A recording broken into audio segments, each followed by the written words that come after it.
Like every newspaper in the country, the San Francisco Chronicle about once a year poses a question that everybody in San Francisco just cannot figure out. So they write one of these really long articles to explain why they can't figure it out. The question is,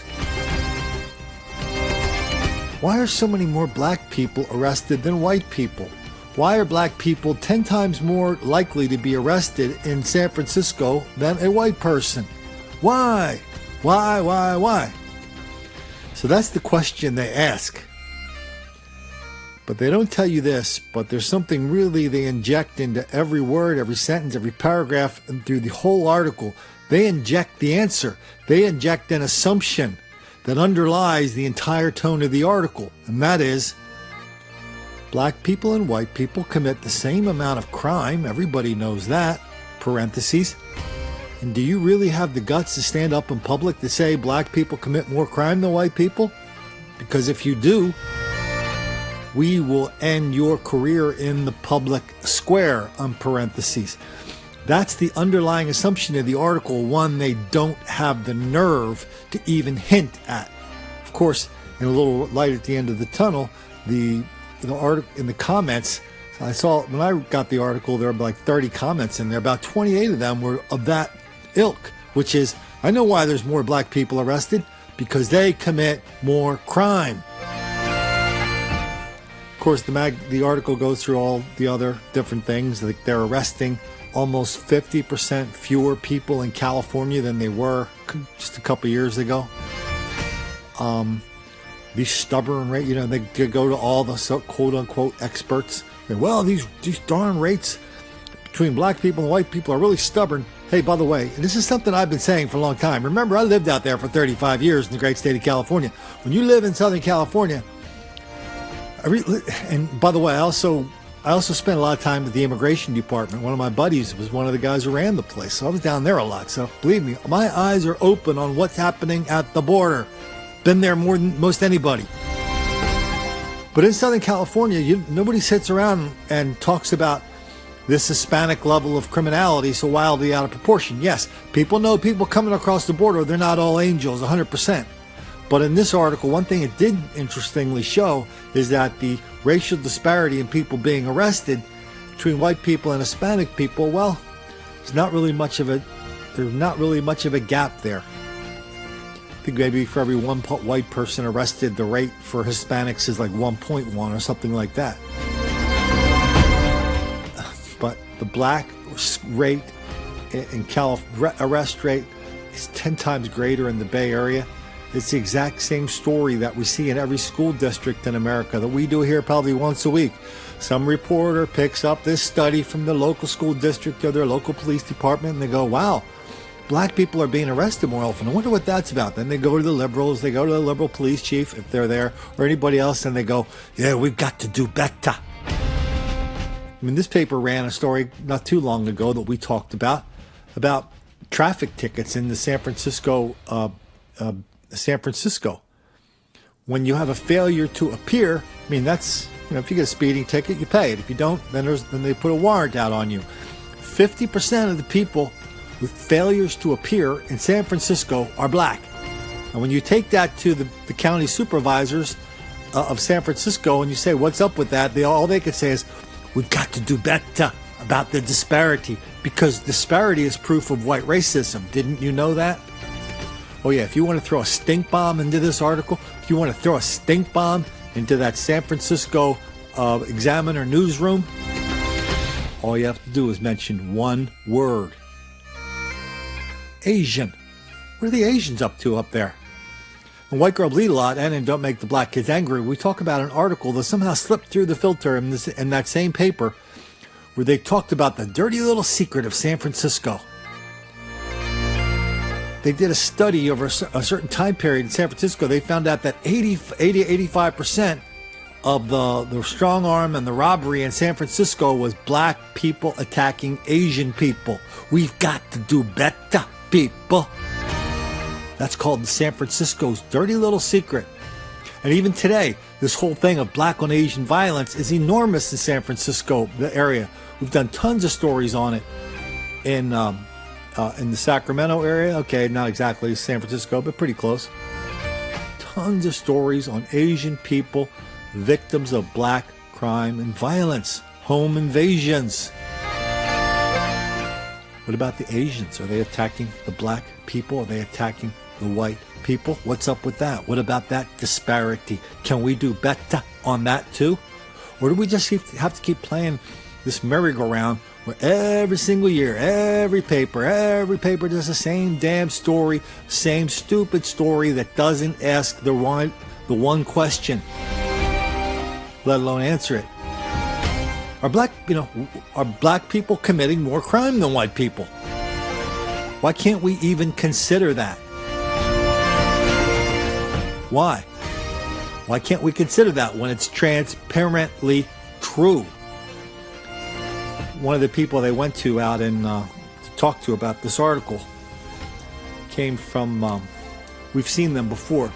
Does anybody remember a story we did about BART? One of the first BART stories we did is BART was having a lot of trouble on their trains. This is like 4 or 5 years ago. So one of the brainiacs at BART, probably doesn't work there anymore, said, hey, why don't we get an app? That way, when you're riding BART, you see somebody acting up, threatening somebody, committing vandalism, robbing somebody, disturbing the other passengers, doing crazy unmentionable things on these trains. When you see that, all you got to do is pull your app out and report it. Well, this group called the Ella Baker Center for Human Rights, a bunch of liberals/anarchists in the Bay Area, they worked with a newspaper up there to figure out that something like 70-80% of the complaints on the BART system were concerning black people. And black people only make up 5 or 10% of the complaints of the riders in BART. Again, nobody wants to ask the question, well, were black people acting out, misbehaving, committing crimes more often than white people and Asian people on that train? No, no one wants to answer that question, even though they ask it and answer it at the same time in a sub-rosa fashion. The only answer is, of course, black people and white people commit the same amount of crime. That's why there's only one reason for that disparity is white racism. That article made a huge splash up there. It made BART withdraw the app. So now people just have to grin it and bear it. BART has an enormous amount of black violence. God, my favorite story over the last, one of my favorite stories over the last couple years has been one of the stories we did out of BART. Remember 40 to 60 black people rampaged through a BART train station and a train, beating the piss out of a bunch of white people? And we went on, I got a lot of emails about that, including from people who were there, the cops who were there, with their families. And right away they said, yeah, that was a bunch of black people doing that. So I wrote, hey, a bunch of black people rampaging through the San Francisco Bay Area. What else is new? But then there was a story in that article. They went to BART and they said, hey, can we see your cameras? Because there's cameras everywhere. Well, it turns out more than half of the cameras didn't work. Then a month later, on one of these Sunday morning talk shows, a member of the board of directors of BART, just a city councilman, I think in Contra Costa, I think it's called. Anyway, she's on the board of directors, and she's talking to one of these Sunday morning reporters. The reporter goes, "Hey, what's up with the videos? Why can't we see the videos? What's up with that crime?" And the lady and the board member goes, "Yeah, I asked our staff the same thing. The staff sent me a letter back. She produced it, and we produced it on video." The letter said, "Yeah, we have videos, but the reason we're not showing you the video is because we don't want to embarrass black people who are in the videos." Yeah, that's what she said. And the reporter and the board member just looking there going, "What? What? What?" Yeah, that's what they said. And so, by hook or by crook, through one way or another, sometimes it slips out that black people are committing a whole bunch more crime than white people. This, of course, goes against the dominant narrative of our age, the biggest lie of our generation, which is that black people are relentless victims of relentless white racism all the time, everywhere. That explains everything. And in San Francisco, the great world capital of Western liberalism, the disparity is the greatest. 10 times more black people on a per capita basis get arrested than white people. How do you explain that? Wow.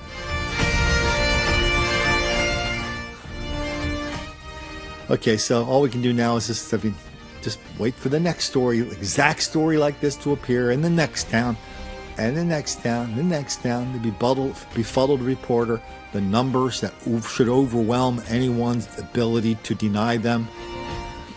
The ridiculous social workers going, yes, we have to give them more midnight basketball, which is what the people said here. Oh yeah, I love this one. They said, no, we got to stop arresting people and start giving them community-based programs like restorative justice, because that's what they do in schools, and it really works really well there. Good Lord, what a ridiculous thing to say.